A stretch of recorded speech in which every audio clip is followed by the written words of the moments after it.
Welcome back to this final and special episode of our mini series on Between Two Bushes, where we have the Vagina Coach, Kim, joining us. Hi, Kim. Hi, nice to see you again. Thank you. It's great to see you. I'm Dr. Schull. I am the inventor of Kegelbell, and we've had this Between Two Bushes series for a while, and it's been super exciting for us to have the Vagina Coach here with us for this mini series because she's an expert. She's been working in this field for over a decade. She's done it all from devices to coaching. She has an app. She has books. And we're going to talk today about cultural issues. The pelvic floor stuff, it has to do with the vagina, it has to do with, the rectum, the uterus, and all the taboo around it means there's a whole lot of cultural issues going on. And it's allowed for, I think, quite a bit of harm to go on unnoticed. And even exploited, I would argue, to a certain degree. And so I just want to chat with you about where you see these things. And we could just start out with, we leak, women leak. Majority of women have some form of leakage. And culture and society is like, don't talk about it. So all women think they're alone when actually they're in the majority. And our society says, we've solved it for you. I'm like, oh, really? You solved it for us? Like, yeah, wear this pad. And when it gets worse, wear this diaper. Done. Yeah, how empowering is that? Yeah, so that's kind of a hint. Now, is that a solution? No, it's a Band-Aid. But we know about capitalism in the marketplace. They want a consumable. And the consumable is they want you on the hook to buy something every day if possible. Yeah. For your whole life. And I've done some research into this. Do you have any comments about that phenomenon?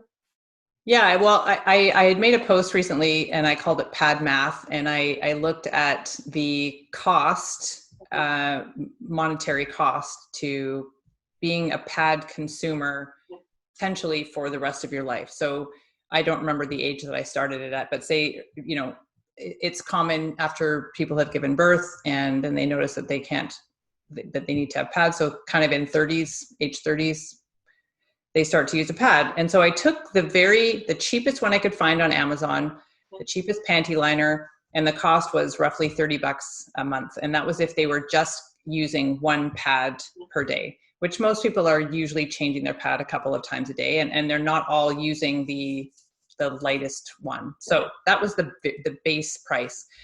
And when I looked at then, if they're doing that on a monthly basis for potentially, looking at, they could be living into their 80s, 90s, 100s, yes, looking at the average life, it could be between $25,000 to $50,000 that they're spending on pads. And as you say, it's this consumable product, and the companies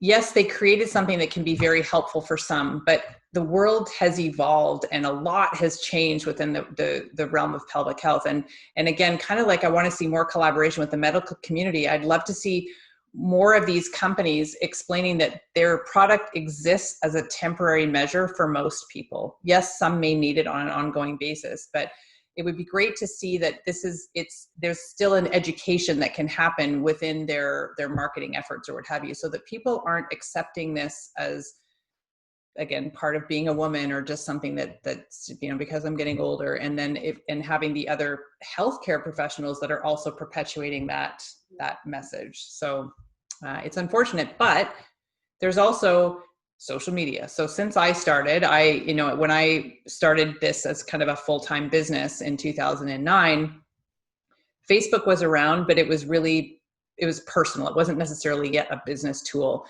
Twitter was kind of our business social media platform. So Twitter was where I went. And, I remember learning what hashtags were and putting hashtag pelvic floor. And it was kind of like, crickets, and you're waiting, and then finally you get a hit and you're so excited and that somebody else in the world is talking about it. But what's happened is it has exploded in the last 3 to 5 years, and everybody's now talking about pelvic floor, which is great. Not all information is accurate, but there's way more awareness about it. Yeah. So hopefully what will happen is as people become more informed, they can then be approaching their healthcare professionals and asking better questions, or recognizing that maybe they need to choose a different healthcare professional, or that they need a team of people to help them. So I think that it's changing, it's evolving, but we still do have, we have a ways to go. That's so fun that we live in this parallel universe, because I too did a study going to Amazon, looking at the prices. I had our engineer help crunch the math. He found that if we stack those boxes, they usually come in boxes. They give you the dimensions in Amazon of each package.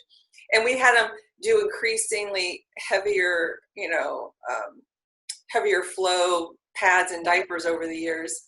That those boxes, when stacked, would be as tall as the Chrysler Building. Wow. The math adds up. It's mind-blowing, but there it is.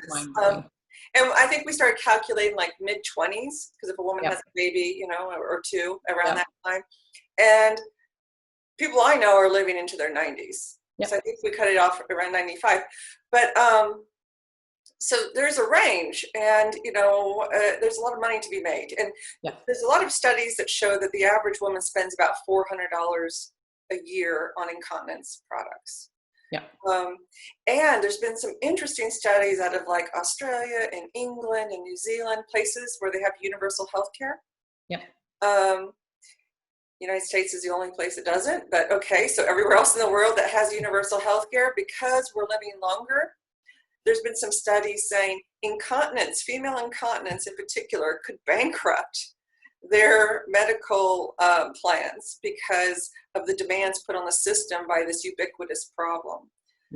So that's been fascinating to watch over the years. But I've never had bladder leakage, but I have a little story to tell real quick. It's kind of crazy. So I was in LA having a grand time, drinking way too much alcohol, having way too much sex, not drinking enough water. And I got a UTI, like a raging UTI. And I had to drive from LA to Phoenix to meet with some investors. Didn't work with the investors, by the way. So, but I still, at that time, I had hope, and I wanted to get to Phoenix. But this UTI hit fast and hard, and I could go like one exit on the freeway without having to pull over, find a Starbucks, and try to pee. And I was in excruciating pain. So I realized I got to get to Phoenix in time. So I need to put on a diaper and just pee in the diaper to get there. And so first I was at, some CVS or something, looking at the adult incontinence pads and diapers. So expensive. I spent way too long, even though I'm in a rush. Like, I'm not going to spend that amount. I don't want to spend that much. So then I went and, put the thing on, and I got the heaviest diaper because I need to drink a lot of water and pee a lot. And it is not comfortable. To have a wet, soggy diaper there. And I overflowed it. So now I've got an accident on my hands in the car. And I just had that one day of experiencing what a woman deals with who has bladder leakage. And I just want to make sure that people know there's another option.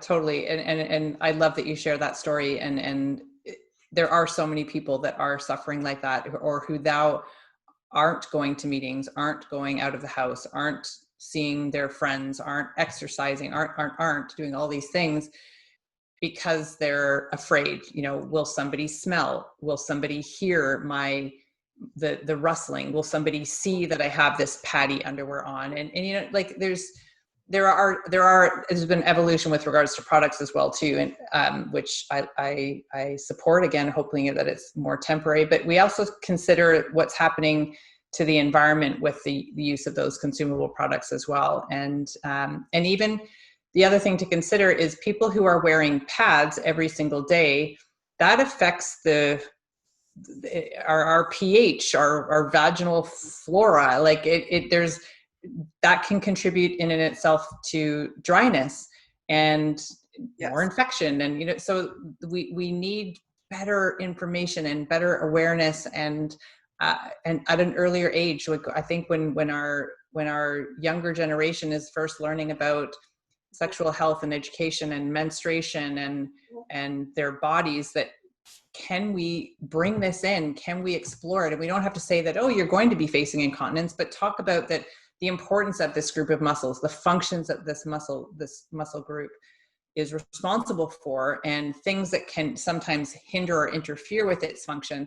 And these are tools that you can use throughout your life, so that even if it's planted as a seed when they're in their teens, they'll still, if they don't do anything, they may remember in their 20s, I remember what a pelvic floor physical therapist was. I remember about this device that could help. I remember, and have options, rather than thinking, they experience it and then they accept it as normal because that's what media tells us. And then they, go down that rabbit hole there. So, well, can we really, I'm doing this series because with this, we can have a conversation on YouTube, we can drive traffic and we can have a conversation. But when I try to talk with people using social media channels, Facebook, Instagram, even TikTok, I'm running into some trouble and I get censored. Yep. So on TikTok, I just had a video taken down. I violated the community standards, apparently. I was reading them. It had to do with terrorism, hate crimes. I'm like, which one did I commit? Yep. Apparently, it's lewd and lascivious. Yes, I get that all the time. Things. And on one of my posts, I can pretty much guess who flagged it. There was someone complaining that there's children on this app. Yeah. And, so you said maybe we can educate people when they're young. Well, we're running into that cultural phenomenon of people are blocking us. And, there is a group of people who say, I don't want my children to get the HPV vaccine because they shouldn't be having sex. And if they do, they deserve to get, these diseases. So I think that we're running into that. And I don't know why. In my appeal, it was very eloquent to TikTok. I'm like, some miseducated person with a misplaced sense of propriety, is trying to block actual health information. Yeah. Don't let them do this. Yeah. Right? Yeah, I get the same thing. I've been blocked many times, and it took me a number of years to actually have the name Vagina Coach approved on Facebook. Again, violating standards, not an appropriate use of the term. And I've even early on been, I was working with a PR company to try to get more awareness and get out there more, and would be turned down by media outlets for the exact same thing you just said. Well, there's children in the audience, or it may not be suitable for all people. And what if the mom is listening and the children are there? And I thought, wouldn't that be amazing if the children were listening? But all the other, the death, the dying, the war, all of those messages are okay. But when we're talking about a function of the body, a normal piece of anatomy, it's not. And it's incredibly frustrating. It is because, like Cardi B's song WAP, which I like. I'm not a critic, I'm a fan. I see it all over TikTok. Yeah. And yet I'm getting censored for that. So it's very frustrating, to say the least. And so that's a cultural phenomenon, because I'll go through these ladies' magazines you see at the grocery stores, and I'll see all the full page incontinence ads. Yeah. That's happening, but the other discussion isn't. Yeah. So that's what we're up against. And then there's this reflex for wanting a quick fix, which the diaper and pad seems to address. But also, I've seen tightening creams. Like, it's not a thing. And it's just, can we just say, if someone says they have a tightening cream, just ignore them? Can we all say that that's not a thing? We've talked before about like surgery and lasers. The idea is, I just get zapped and it's done. Yeah. Yeah. Sure, we're busy people. We would rather not be inconvenienced by having to do Kegel exercises for 5 minutes every single day. People have a hard time fitting it in, or reminding, or remembering, or whatever it is. And there's a great saying that is people spend their youth working to build their wealth, and then they spend their wealth trying to regain their health. And so we need to invest in our self-care, and our health is our most valuable asset, and we need to respect that. And the quick fix, allows us to, sure, carry on quickly. So it gets rid of my symptoms, and now I can exercise intensely again, or I can do all these things, and it can be life-changing, and it can be so freeing, which is great. But if all of the other information hasn't been considered, that quick fix won't last very long, and it'll soon become, like, could quickly become, I think the stat is the recurrence rate of surgery, I forget the exact statistic, but it's quite high. When people have surgery, the recurrence, the likelihood of having it again within the first 2 years, I'm forgetting the percentage, I apologize, but it was significant in the study, which shows that people are having the quick fix, but not addressing the problem. They've just addressed the symptom, and they go back to, or potentially do even greater, exertion, and I'm not saying fitness is bad, but if people aren't aware of their body and their movement and their strategies beforehand, then they're still happening, and potentially happening at a greater degree afterwards. And so that quick fix is now, they need another quick fix, and then another quick fix, and then another one, and then, you know what I mean? So it's just kind quick, and it's not a fix. It's neither. I mean, exactly. Surgery puts you out. It's dangerous. A lot can go wrong in a surgery. The usual suspect of any surgery, which is why you only want to do it if you really have to. Yeah. Of infection and problems and all of that, anesthesia. But then you have to recover for a series of weeks and limit your activity. So it's not quick. And those surgeries, like, let's take pelvic mesh, for example. Yeah. That was problematic. The FDA recalled the mesh. And even if it worked perfectly for a few people, the mesh doesn't address all the other issues like orgasm dysfunction, vaginal dryness, the organ prolapse of other pelvic organs, so on.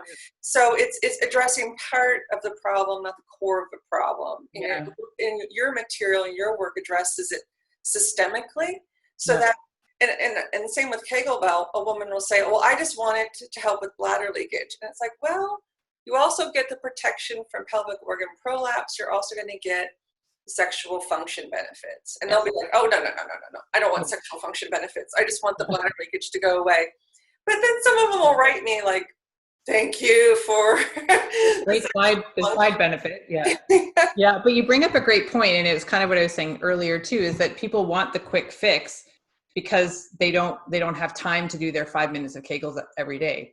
So do you have time to have that 6-week recovery where, you aren't at work and you need to have the care and support system? What if you have kids at home? So you have to consider all of those things. And really that 5-minute investment every day is way more beneficial than getting that quick fix. Right. Agreed. And I like that you brought up with the pads and diapers. If I could just back up to that one comment you made about the environmental impact. Because when I had mentioned that the boxes, when stacked up, would be as tall as the Chrysler Building over a lifetime of buying pads and diapers, the volume of material, the weight is 5 tons if added up. Wow. That you're putting into the landfill. And I know that isn't of critical importance to everyone equally, but there are some people who are trying to minimize their impact, and that is another aspect to it. I have a note here that we were going to discuss prehab and rehab. Is this the right place to bring that up? Really, we've kind of touched on it really in some of the other talks we've done, but it goes to if surgery is something that you are choosing, whether because it's a need now or because it is something you want, and that's fine. The element of prehab and rehab, and this can also be kind of like the prepare to push when we're pregnant. That's kind of like our prehab almost. And we're preparing for this event that is going to influence our pelvic floor function.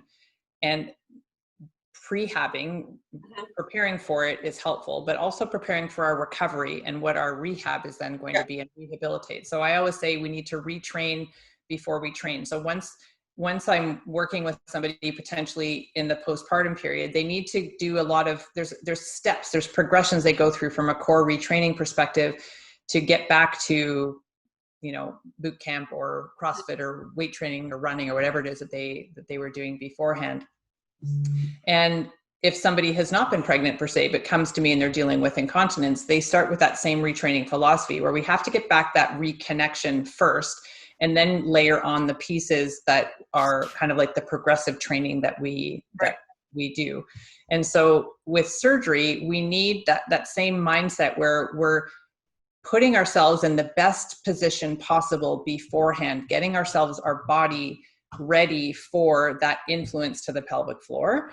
And then afterwards, understand that there are going to be steps that we're going to go through from a recovery and also a retraining, and gradually getting back to what we were doing before. Postpartum and post-surgery right now are that 6-week window. And I hear all the time of people saying, well, I got the clearance from my doctor today, I can go back to regular activities. And to a person who has just given birth, who feels at their weakest, who wants to get their body back, who wants to feel like themselves again, they go from 0 to 60 and they go right back to, and sometimes even more intense activity. The person who has just had surgery has potentially maybe been avoiding certain activities because they didn't want to make things worse. Now their symptoms are gone and they're like, I've been given clearance, I'm fine. They also go 0 to 60 and forget about the need to reconnect and reintegrate that pelvic floor into movement, and then gradually load it, rather than go from, I just had surgery or I just gave birth, I've waited 6 weeks and now everything's fine, and then going back to something really, really intense. So we kind of have to shift the mindset there. So it's not a quick fix at all. Because if you're going to do surgery correctly, you have to prehab and rehab. So you can't get away with, or I had mentioned there's this doctor who claims he does some kind of vaginal rejuvenation surgical technique. And he says you have to do Kegels 6 weeks prior and then forever after. Yeah. But there is no getting out of, taking basic care of ourselves. And hopefully we don't see it as a burden. And I think part of it is this whole episode is devoted to culture. And I guess I want to spend some time meditating on the fact that our culture has taught us to disconnect from that part of the body. Yeah. I mean, it depends on how you're raised or your household. But the messages were definitely don't look, don't touch, don't talk about it, don't think about it. Yeah. And that disconnect then is responsible for us, maybe wanting a quick fix or not knowing the problem is there until it's too late. Or like Michelle Obama, who said, our comfort with our sexual health is directly related to our overall health. Yeah. And our overall health is going to suffer. Yeah. And so the work that we're trying to do is we say overcome taboo, because taboo has separated us from ourselves. Yeah. Yeah. And there's the other piece too that I think is interesting is that we are more socially connected in this world with our phones, and we can have access to people in our communities at the drop of a hat, but there still is, it's another distraction away from paying attention to ourselves. And it's another thing that's taking us away from investing in self-care and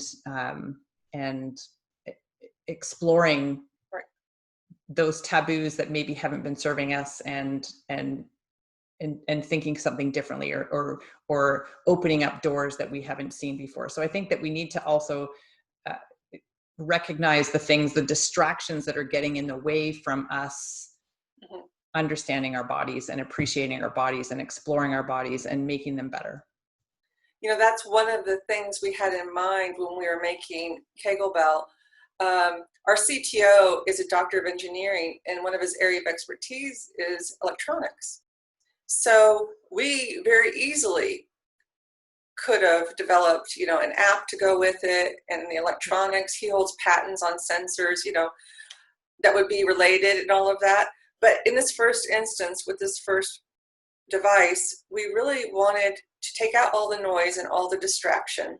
Yes. Keep it analog, keep it simple. Yeah.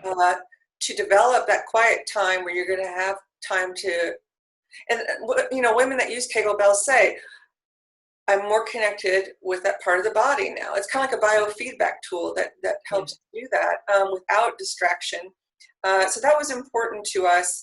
And also, I'd like to see Kegelbell around the world. Yes. And if it was an app and phone related and electronic, now it can't go into all places all around the world as easily. Yeah. And it becomes more expensive and it becomes harder to use and all of that. And again, from a cultural perspective, I'm deeply concerned about how women suffer with pelvic floor issues in direct relation to the culture they're raised in.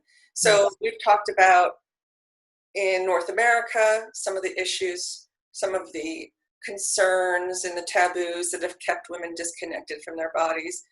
But when I talk to people around the world, there could be other problems. So for example, I hear from women that if they have laxity or leakage or prolapse in countries where there's arranged marriage, in countries where it's a different type of relationship, the women can be punished, their safety is at risk, their prosperity is at risk. And so for me, it's like an urgent, welfare issue to help women with this all around the world. And I didn't want technology to stand in the way there either. So, it's just, to me, what motivates me in making this device it's all about culture. It was when I saw my mother suffer, unbeknownst to me all those years, because she didn't talk about it, it was taboo. The surgery wasn't the right solution for her. And so now she's suffering. And then as I explored to figure out what was going on, I found so many women have these symptoms, which is why they limit their lives. They don't go back to work. They don't exercise. They stop having intimate relationships, all of that. And that's where I got involved. I was a philosophy professor, but I said, I can't sit here in a classroom and talk about feminism when women are being harmed and held back. So for me, it really became about getting to be part of the conversation and part of the solution so that women could be free and do what they want and be safe. Yeah. I don't know if that moves you too, but I think, when you were saying how you felt totally isolated from understanding pregnancy and it was just scary to you, that's another way in which this is standing in the way of fundamental things like the desire to have children, the fear of giving birth. I mean, and I think the other piece to that I see is really starting to emerge is the transgender population. And while I have not worked with a transgender person, there are considerations that are being addressed now as well, that not everybody with a vulva and a vagina is a woman.